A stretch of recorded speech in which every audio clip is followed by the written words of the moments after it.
আহিছে বানাকান্ত ৰাইজৰ দূৰ টকা বুজ লৈছে আৰু ভাল লাগিছে আপুনি অহাৰ কাৰণে কি জনাব?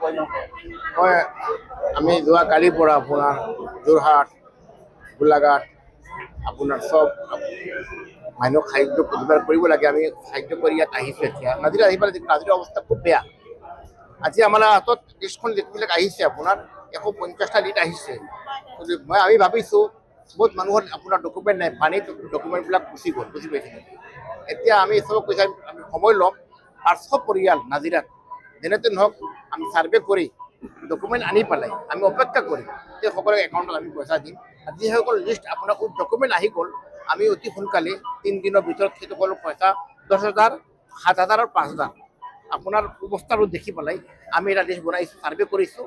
আমাৰ ইয়াত 30জনীয়া টীম জমিয়তৰ অসম ৰাজ্যিক জমিয়তৰ তৰফৰ পৰা ফাউণ্ডেশ্যনৰ পৰা 30জনৰ টীমে ছাৰ্ভে কৰি আছে, কাম চলি আছে। আমাৰ ইয়াৰ লোকেল জমিয়তুল উম্মাৰ টীম আছে, নাছিৰ ভাই আছে, চবেই আপোনাৰ শিৱসাগৰৰ টীম আছে, আমাৰ গোলাঘাটৰ টীম চবেই ছাৰ্ভে কৰি আছে, সহায় কৰি আছে।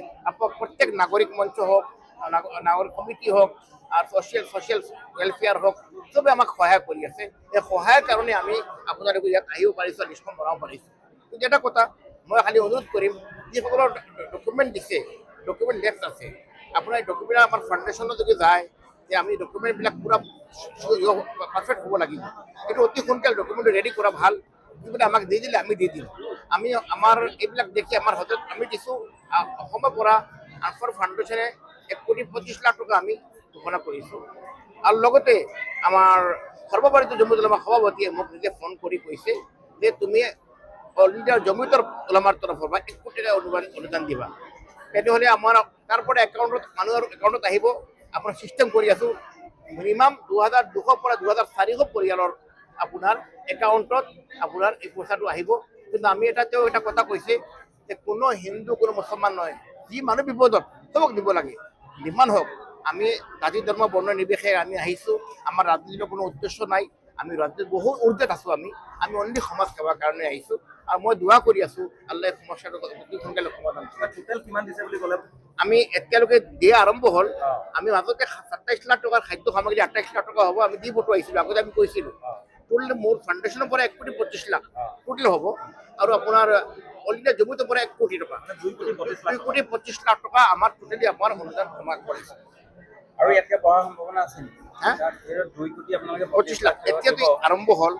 এতিয়া আৰু মানুহৰ আমিতো এতিয়া কি হ'ল, আপাৰ আছামৰ লগত আমাৰ যোগাযোগ আছে কিন্তু কম আছিলে।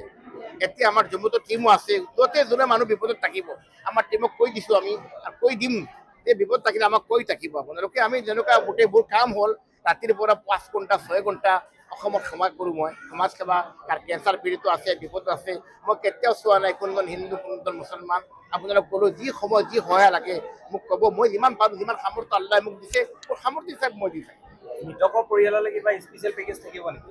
মৃতকৰ পৰিয়ালক কালি এজন আহিছিলে, মই 50,000 টকা এজনক দিছোঁ। এজন মৃতক পৰিয়ালক মই মহিলা এজন 1 লাখ টকা এটা দিছোঁ, আমি দি দিছোঁ।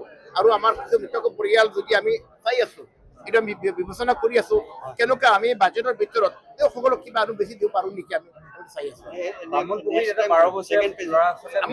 আমাৰ এই ছেকেণ্ড পেজত আমাৰ পেজ এতিয়া এই ফাৰ্ষ্ট পেজ হ'ল, ছেকেণ্ড ফেজ হ'ল, এতিয়া থাৰ্ড ফেজ আমি আকৌ আহি আছোঁ। না আমি কেছ দিব নোৱাৰোঁ। আমি যিবিলাক বস্তু কিনিছোঁ সেইবিলাকো আমি বেংকৰ পৰা কিনিছোঁ আৰু যিবিলাক পইচা দিম চব একাউণ্টত দিম।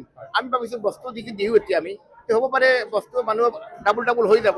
পইচাটো দিলে মানুহে নিজৰ হিচাপে কিবা কিনিব পাৰিব। সেইটো আৰু এটা কথা আপুনি উল্লেখ কৰিছিলে যে আপোনাৰ এই পইচাটো কিমান দিলে তাৰ ক্ষেত্ৰত যদি কোনোবা RTI মাৰিম বুলি কয় মাৰিব পাৰে? বিলকুল 100%।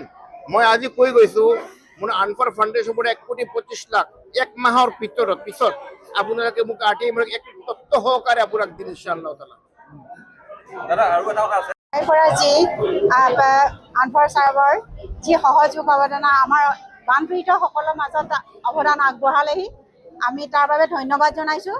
তেওঁ কিমান পাৰ্শ্বদেশত থাকিও পেলাই আমাৰ নিজৰ যি উজনি অসমত যিখিনি আমাৰ বৰ্তমান বানৰ পৰিস্থিতি এনেকুৱা ভয়াৱহ, যিটো নেকি আমি পৰিস্থিতিৰ কাৰণে কোনো মানুহ আমি মানে এনেকুৱা সৃষ্টি হ'ব বুলি কোনো দিনে ভবা নাছিলোঁ। তেনেকুৱা এটা পৰিস্থিতিত মানে আজিও ইণ্টাৰনেশ্যনেল পৰ্যায়লৈকে গ'ল এই বস্তুটো তাৰমানে। কিন্তু আমি আমাৰ ফালৰ পৰা যিমানখিনি পাৰোঁ যিখিনি পাইছিলোঁ আমি নাগৰিক সমিতিৰ পৰা আৰু হিউমেন ছ'চাইটিয়ে আমাৰ আনফাৰ চাহাবৰ যিখিনি সামগ্ৰী পঠিয়াইছিলে আমি ভালদৰে বিতৰণ কৰিলোঁ আৰু তেওঁক অশেষ ধন্যবাদ জনাইছোঁ এই সময় বিপদৰ সময়ত আমাক সহায় সহযোগ কৰাৰ বাবে আগলৈও তেখেতে কৰি যাব আমি আমাৰ নিষ্ঠাবানভাৱে কৰি যাম বুলি আমি আপোনাক প্ৰতিশ্ৰুতি দিলোঁ আমি যাতে আমি এইখিনি বহুতোখিনি আশাবাদী যাতে সকলো মানুহে যাতে ইয়াক সহযোগ কৰক কোনো হিন্দু মুছলিম নানিব আমি খালি মানুহ হিচাপে আপোনালোকে আহিলে জুবিন দাই যিখিনি কৈ থৈ গ'ল সেই হিচাপে আপোনালোক চবেই আগবাঢ়ক মোৰ মাত্ৰ ক'বলৈ সেইখিনিয়ে আছে তাকে নাই